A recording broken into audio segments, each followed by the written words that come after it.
Hey YouTube, FXG here with the PGA lineup for the Puerto Rico Open coming up here this Thursday. I'm sure most of you are aware of how bad I did last week with Stenson. I mean, oh my goodness, I could not believe he missed a cut of all people. I mean, I would have probably been willing to bet my life that he would not miss the cut. And look at what happened. I mean, that is just insane. I was also pretty heavy on Kevin Na, even though he had not been playing very well recently, but his course history was just phenomenal.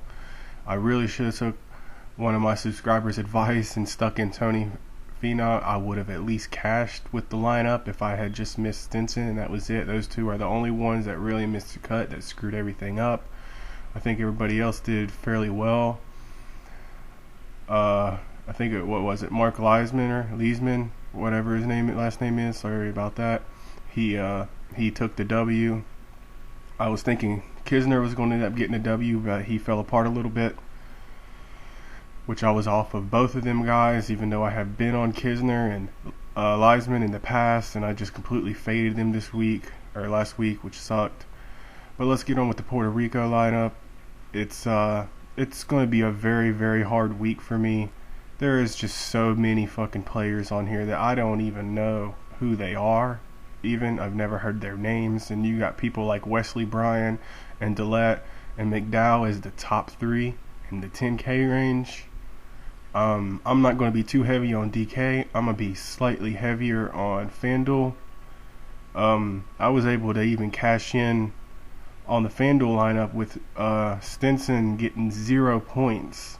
So I would have actually probably have won pretty big if I just would have picked anybody else that made the cut. Because having 0 points like that and still being able to cash is pretty decent.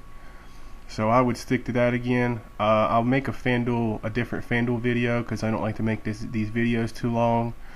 A lot of them has been a little too long lately, and that's why this week as well I'm not going to show each person on Golf Strat this time.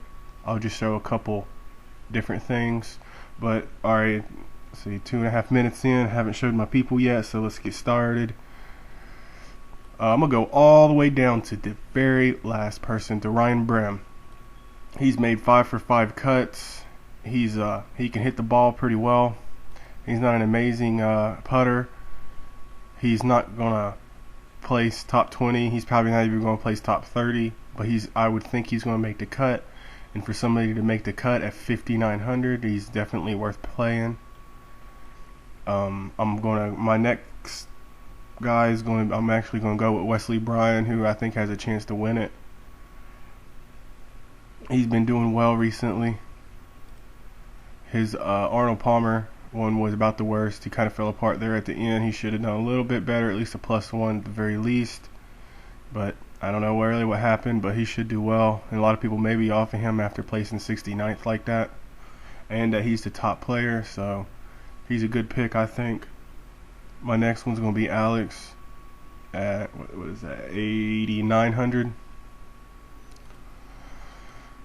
At courses like these, it seems like whenever there's not an amazing amount of good players, he seems like he always plays better, so I think he also has a chance to win it. He's won here before.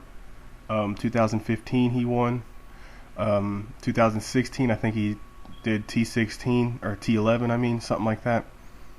My next pick is going to be somebody that's like, he's a decent player. His last two is pretty good. I think he'll place very well in this one. It's going to be Danny Lee. He should do well. My next two are slightly down a little bit. JJ Spawn, he's done well in a handful of tournaments. You know, he's gotten cut a couple times. I think he should make the cut in a field like this, and maybe even place top 20.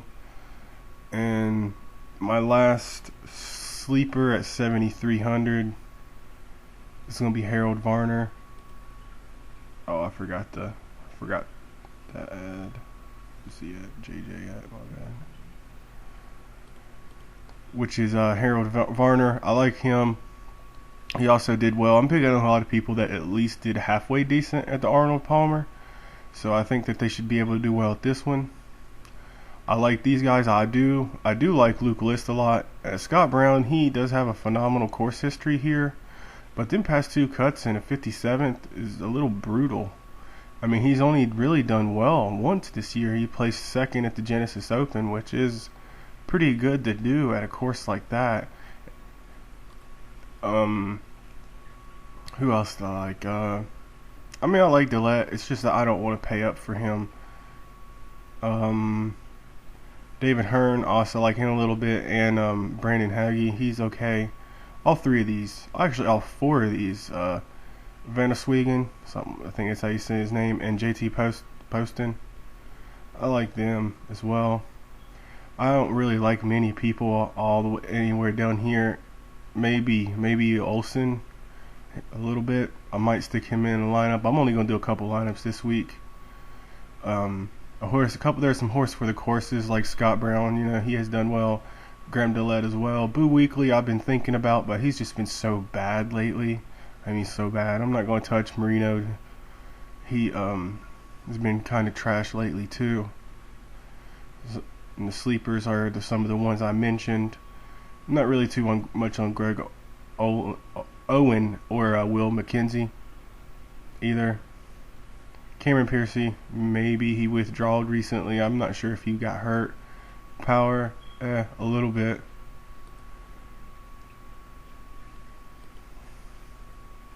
And this is Alex. Yeah, he was T16 at the 2016. I really like Alex a lot in this one. Good chance to win. I think he probably will. Him or Wesley Bryan, I think will probably get the W. You know, but watch it end up being somebody I'm just completely off of. Didn't even mention, just because this field is just a little insane. And what is this? This is 2015 where Alex won. As you can see, Boo Weekley has done well at the last 2 years at this course. That's why I've been thinking about messing with him a little bit. I think I definitely will in FanDuel. That's really going to be it this week, you guys, for my lineup. I like this lineup. Probably just going to stick a few lineups into birdie, maybe a single entry or 2, but we'll see. I'll do a FanDuel video later as well. And that's going to be it. Peace out, guys.